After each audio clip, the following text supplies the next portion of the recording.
சீக்கிரமா வாங்க, ஒரு ஆள் தூக்கு போட்டு தூங்குறான். சீக்கிரமா வந்து காப்பாத்துமா. போகலாம், அங்க எல்லாம் போகாத. போனீங்க அப்புறம் பெரிய விவகாரம் தான் வரும். போங்கடி, நிறுத்தி விட்டேன் பாரு. இவனுங்களா சாம போற ஆளை காப்பாத்த போறேன்னா விவகாரமா? போகலாம்.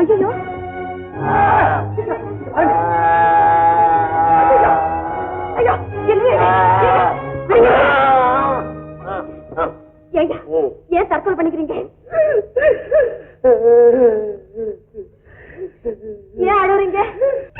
எங்க அப்பா எல்லாருக்கும் அள்ளி அள்ளி பணத்தை கொடுத்தாரு. எல்லாரும் மோசம் பண்ணிட்டாங்க. அவரை கடைக்காரர்களாம் வந்து தொந்தரவு பண்ணி விட்டு மானம் பொறுக்காம ஆட்டு ஃபெயில் ஆகி அப்படியே செஞ்சு போட்டாரு. அவருக்கு ஈமக்கடன்களை செய்யணும்னு ஒரு 500 ரூபாய் கடன் வாங்கினேன். அது என்னால இப்ப கொடுக்க முடியல, தொந்தரவு பண்றானுங்க. ஆட்டு ஃபெயில் ஆகிட்டேன்னுது. அதனால தூக்கு மாட்டிக்கிட்டு உசுர விடலாம் அப்படின்னு வந்து நீ காப்பாத்தீங்க. ஆமா, 500 ரூபாய்க்காக உசுர விட போறேன். அப்போ அந்த 500 ரூபாய் கொடுத்துட்டா? இப்ப உசுர விடல. அப்ப நான் கொடுத்துறேன். இப்போ நான் வீட்டுக்கு போய் கொண்டு வந்துடுறேன். இங்கே இரு, செத்து போகாத.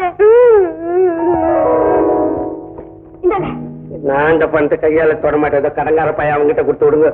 இந்தயா, இனிமே அவ தொந்தரவு பண்ண பாரு. ஆமா சரிதாமா. என்ன குருவி? குருவியா எங்க?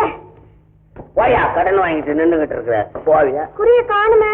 ஒரு கணா என்னமோ தெரிஞ்சது என் கண்ணுக்கு. என்னமோ கடனை தீர்த்த. இது நான் சந்தோஷமா உயிரோட போறேன். என்ன இது? நான் தான் பணம் கொடுத்தேன், நீங்க மறுபடியும் சாவுறேன். கடனை கொடுத்துட்டா போயிடுமா?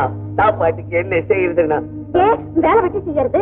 ராயல் ஃபேமிலியில பிறந்தவன பார்த்து வேலை செய்கின்றிய. அப்படிதான் வேலை கிடைக்கிற வரைக்கும் நான் சாப்பாட்டுக்கு என்ன செய்ய? ஐயோ இருக்க, நீ சாவாதையா. இந்த பாரு, உனக்கு வேலை கிடைக்கிற வரைக்கும் சாப்பாட்டுக்கு நான் பணம் தரேன். எப்ப தர்றேன்? நான் எங்க வந்து பாக்குறது, எப்ப வாங்குறது சொல்லலையே. வந்து உனக்கு சரோஜினி காலேஜ் தெரியுமா? பொம்பளைங்களா படிக்கிறாங்களா? ஆமா. இந்த காலம்புற சாயந்தரம் வந்து நிப்பேன்னு. வந்து நான் அங்கதான் படிக்கிறேன். தினமும் காலையில 9 மணிக்கு காலேஜ் கிட்ட வந்து நில்லு, நான் உனக்கு கொடுக்குறேன் பணம். கேட்ல வந்து நிக்கவா?